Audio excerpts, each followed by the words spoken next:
Hi hello ನಮಸ್ಕಾರ ಎಲ್ಲರೂ ಹೇಗಿದ್ದೀರಾ? ಐ ಹೋಪ್ ಎಲ್ಲರೂ ಚೆನ್ನಾಗಿದ್ದೀರಾ ಅಂತ ಭಾವಿಸ್ತೀನಿ. ಇವತ್ತು ತುಂಬ ಸಿಂಪಲ್ ಆ್ಯಂಡ್ ಟೇಸ್ಟಿಯಾಗಿ ಪಾಲಕ್ ಸೊಪ್ಪಿನ ಸಾಂಬಾರ್ ಹಾಗೂ ಬಿಸಿ ಬಿಸಿಯಾದಂತಹ ರಾಗಿ ಮುದ್ದೆನ ಯಾವ ರೀತಿಯಾಗಿ ಮಾಡೋದು ಅಂತ ತೋರಿಸ್ಕೊಡ್ತೀನಿ. ಈ ಒಂದು ಸೊಪ್ಪಿನ ಸಾಂಬಾರ್ ತುಂಬ ಟೇಸ್ಟಿಯಾಗಿರುತ್ತೆ ಮತ್ತು ಆರೋಗ್ಯಕ್ಕೂ ಸಹ ತುಂಬ ಒಳ್ಳೆಯದು. ಸೊ ಈ ಒಂದು ಸಾಂಬಾರನ್ನು ಎಲ್ಲರೂ ಸಹ ತುಂಬ ಇಷ್ಟಪಟ್ಟು ತಿಂತಾರೆ. ಚಪಾತಿ ಆಗಿರ್ಬೋದು, ರೊಟ್ಟಿ ಆಗಿರ್ಬೋದು, ಮುದ್ದೆ, ಅನ್ನಕ್ಕೂ ಸಹ ಒಂದೊಳ್ಳೆ ಕಾಂಬಿನೇಷನ್ ಅಂದರೆ ತಪ್ಪಾಗಲಿಕ್ಕಿಲ್ಲ. ಸೊ ಈ ಒಂದು ಸಿಂಪಲ್ ಆಗಿರುವ ಸಾಂಬಾರನ್ನು, ಪಾಲಕ್ ಸೊಪ್ಪಿನ ಸಾಂಬಾರನ್ನು ಯಾವ ರೀತಿಯಾಗಿ ಮಾಡೋದು ಅಂತ ನಾನು ತೋರಿಸ್ಕೊಡ್ತೀನಿ. ಮೊದಲೇದಾಗಿ ನಾನು ಇಲ್ಲಿ 2 ಕಟ್ಟಾಗುವಷ್ಟು ಪಾಲಕ್ ಸೊಪ್ಪನ್ನು ಚೆನ್ನಾಗಿ ಬಿಡಿಸಿಟ್ಟಿರುವಂಥದ್ದು. ಇದಕ್ಕೆ ಒಂದು ಅರ್ಧ ಕಪ್ಪಷ್ಟು ತೊಗರಿ ಬೇಳೆನ ಆ್ಯಡ್ ಮಾಡ್ಕೊತಿದ್ದೀನಿ. ಮತ್ತು ಒಂದು ಮುಕ್ಕಾಲು ಕಪ್ಪಷ್ಟು ಹೆಸರು ಬೇಳೆನ ಆ್ಯಡ್ ಮಾಡ್ಕೊಳ್ತಿದ್ದೀನಿ. ಜೊತೆಗೆ ನಾನು ಅವರೆಕಾಳು ಅಂದರೆ ಹಿಚ್ಕಿದ ಅವರೆಕಾಳನ್ನು ಸಹ ಆ್ಯಡ್ ಮಾಡ್ಕೊತಿದ್ದೀನಿ. ಸೊ ಮೊದಲೇದಾಗಿ ಇದಕ್ಕೆ ನಾನು ನೀರು ಹಾಕಿ ಚೆನ್ನಾಗಿ ವಾಶ್ ಮಾಡ್ಕೋಬೇಕು.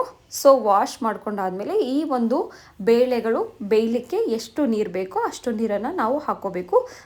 ನಾನಿಲ್ಲಿ ಒಂದು 2 ಕಪ್ಪಷ್ಟು ನೀರನ್ನು ಹಾಕಿ ಪಾಲಕ್ ಸೊಪ್ಪನ್ನು ಕಟ್ ಮಾಡಿಕೊಂಡು ಚೆನ್ನಾಗಿ ತೊಳೆದುಬಿಟ್ಟು ಅದನ್ನು ಸಹ ಆ್ಯಡ್ ಮಾಡ್ತಾ ಇದ್ದೀನಿ. ಜೊತೆಗೆ ಒಂದು ಟೊಮೊಟೊನ ಕಟ್ ಮಾಡಿರುವಂತಹ ಟೊಮೊಟೊ ಜೊತೆಗೆ 5 ಹಸಿಮೆಣಸಿನ್ಕಾಯಿನೂ ಸಹ ಆ್ಯಡ್ ಮಾಡ್ತಾ ಇದ್ದೀನಿ. ಸ್ವಲ್ಪ ಕುದಿ ಬರ್ತಾ ಇದೆ ಎಂದಾಗ ನಾವು ಚೆನ್ನಾಗಿ ಕೈ ಆಡ್ಕೋಬೇಕು. ಸೊ ಇದು ಬೇಳೆಗಳು 3 ಥರದ ಕಾಳುಗಳನ್ನು ಹಾಕಿರೋದ್ರಿಂದ ಚೆನ್ನಾಗಿ ಬೆಂದಾಗ ಮಾತ್ರ ಸಾಂಬಾರ್ ಟೇಸ್ಟ್ ಮಾತ್ರ ಸೂಪರ್ ಅಂದರೆ ಸೂಪರ್ ಆಗಿರುತ್ತೆ. ಸೊ ಸಿಂಪಲ್ಲಾಗಿ ಮಾಡ್ಕೊಳ್ಳುವಂತಹ ಒಂದು ಸಾಂಬಾರು. ನಾನು ಇದನ್ನು ಒಂದು 2 ವಿಷಲ್ನ ಕೂಗಿಸ್ಕೊಬಿಡ್ತೀನಿ, ಏಕೆಂದರೆ ಚೆನ್ನಾಗಿ ಬೇಯಬೇಕಲ್ವ. ಸೊ ಅದಕ್ಕೋಸ್ಕರ ನಾನೊಂದು 2 ವಿಷಲ್ನ ಕೂಗಿಸ್ಕೊಬಿಟ್ಟೆ. ನೋಡಿ ಕಾಳು ಮತ್ತು ಕಾಳುಗಳು ಜೊತೆಗೆ ಸೊಪ್ಪು ಯಾವ ರೀತಿಯಾಗಿ ಬೆಂದಿದೆ ಅನ್ನೋದನ್ನು. ಸೊ ನಾನು ಇದಕ್ಕೆ ಒಂದು ಸಿಂಪಲ್ಲಾಗಿ ಒಂದು ಒಗ್ಗರಣೆನ ಕೊಟ್ಕೊಬಿಡೋಣ.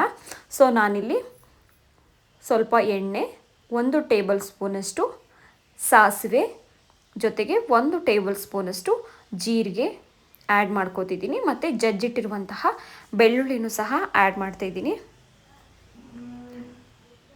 ಮತ್ತು 2 ಒಣಮೆಣಸಿಕಾಯಿನೂ ಸಹ ಆ್ಯಡ್ ಮಾಡ್ಕೋತಿದ್ದೀನಿ. ಮತ್ತು 1 ಕಟ್ ಮಾಡಿಟ್ಟಿರುವಂತಹ ಈರುಳ್ಳಿ ಜೊತೆಗೆ 1-2 ಎಸಲಷ್ಟು ಕರಿಬೇವನ್ನು ಸಹ ಆ್ಯಡ್ ಮಾಡಿ ಹಸಿ ವಾಸನೆ ಹೋಗುವವರೆಗೂ ಚೆನ್ನಾಗಿ ಫ್ರೈ ಮಾಡಬೇಕು. ನೋಡಿದ್ರಲ್ಲ, ಚೆನ್ನಾಗಿ ಫ್ರೈ ಆಗ್ತಾ ಇದೆ.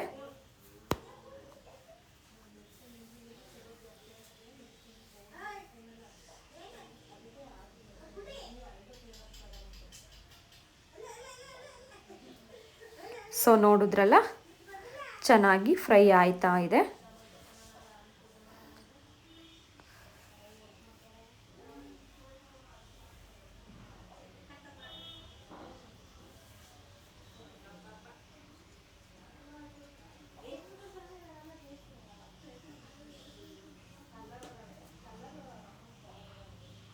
ಸೊ ಬೇಳೆನ ಚೆನ್ನಾಗಿ ಮಸ್ಕೊಬಿಡಬೇಕು.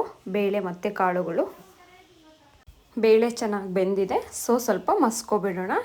ಚೆನ್ನಾಗಿ ಮಸ್ತಿದ್ದೀನಿ. ನೋಡಿದ್ರಲ್ಲ, ಹೆಸರು ಬೇಳೆ, ಕಡಲೆಬೇಳೆ ಮತ್ತು ಹಿಚ್ಕಿದ ಬೇಳೆನೂ ಸಹ ಆ್ಯಡ್ ಮಾಡಿದ್ದೀನಿ. ಮತ್ತು ನಮಗೆ ಎಷ್ಟು ನೀರು ಬೇಕೋ ಅಷ್ಟು ನೀರನ್ನು ಬೆರೆಸ್ಕೊಬಿಡಬೇಕು.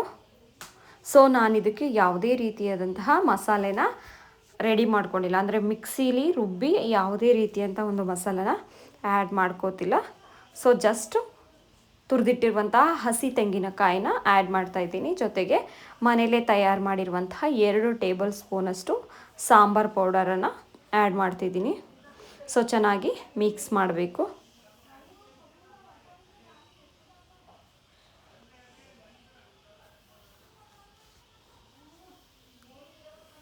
ಸೊ ನೋಡಿದ್ರಲ್ಲ, ಒಂದು ಹದಕ್ಕೆ ಬಂತು.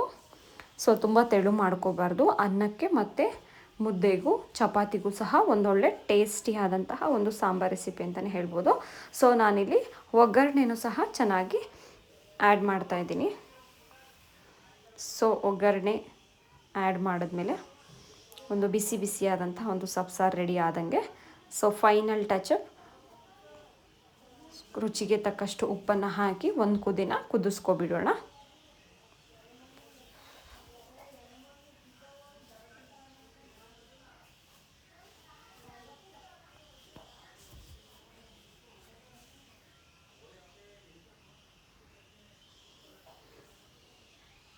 ನೋಡಿದ್ರಲ್ಲ, ಸ್ವಲ್ಪ ಹುಣಸೆ ಹಣ್ಣಿನ ರಸನ ಸಹ ಆ್ಯಡ್ ಮಾಡ್ತಿದ್ದೀನಿ. ಸೊ ಹುಣಸೆ ಹಣ್ಣಿನ ರಸ ಹಾಕಿದ್ಮೇಲೆ ಒಂದು ಕುದಿ ಬಂದರೆ ಆಲ್ಮೋಸ್ಟ್ ಆಲ್ ಸಾಂಬಾರು ರೆಡಿ ಆದಂಗೆ.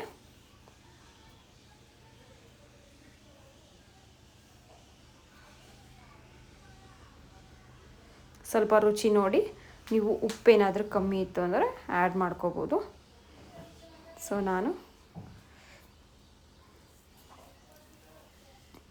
ರುಚಿ ನೋಡಿದೆ, ಬಟ್ ಯಾವುದೇ ಉಪ್ಪು ಬೇಡ. ಸೊ ಚೆನ್ನಾಗಿ ಕುದ್ಬಿಟ್ರೆ ಸಾಂಬಾರು ರೆಡಿ ಆದಂಗೆ.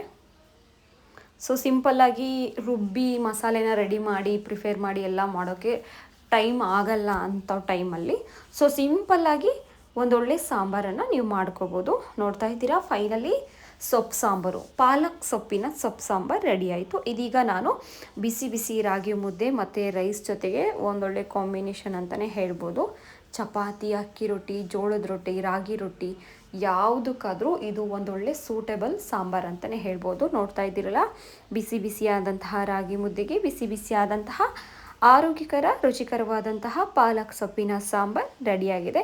ಇದೇ ರೀತಿಯಾದಂತಹ ಹಲವು ವಿಡಿಯೋಗಳ ಮುಂದೆ ನಾನು ನಿಮಗೆ ತೋರಿಸ್ತಾ ಹೋಗ್ತೀನಿ. ಈ ಒಂದು ವಿಡಿಯೋ ಇಷ್ಟ ಆಗಿದ್ದರೆ ಲೈಕ್ ಮಾಡಿ, ಶೇರ್ ಮಾಡಿ, ಸಬ್ಸ್ಕ್ರೈಬ್ ಮಾಡೋದನ್ನು ಮರಿಬೇಡಿ. ಮತ್ತೆ ಮುಂದಿನ ವಿಡಿಯೋದಲ್ಲಿ ಸಿಗ್ತೀನಿ. ಧನ್ಯವಾದ.